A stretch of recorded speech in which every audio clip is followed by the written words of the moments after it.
குன்றத்தூர் முருகர் கோவில். முருகர் திருப்போரூர்லேருந்து தாரகாசுரன்ற அந்த அசுரன் தேவர்களை ரொம்ப கொடுமைப்படுத்தின்னு இருந்தான்.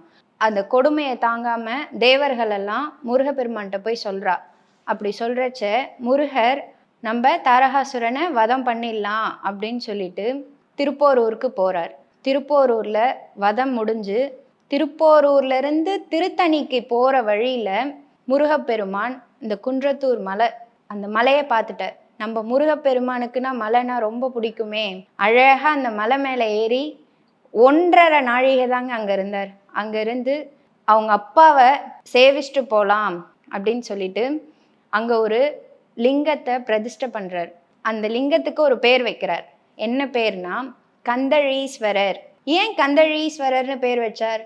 நம்ம கந்தன் பூஜை பண்ணதுனால கந்தழீஸ்வரர் அப்படிங்கிற பேர் வச்சார். இப்பவும் குன்றத்தூர்ல மலை அடிவாரத்துக்கு கீழே அந்த கந்தழீஸ்வரரை போய் நம்ம தரிசனம் பண்ணோன்னா நம்ம மனசும் அமைதியாகும், சாந்தமாகும்.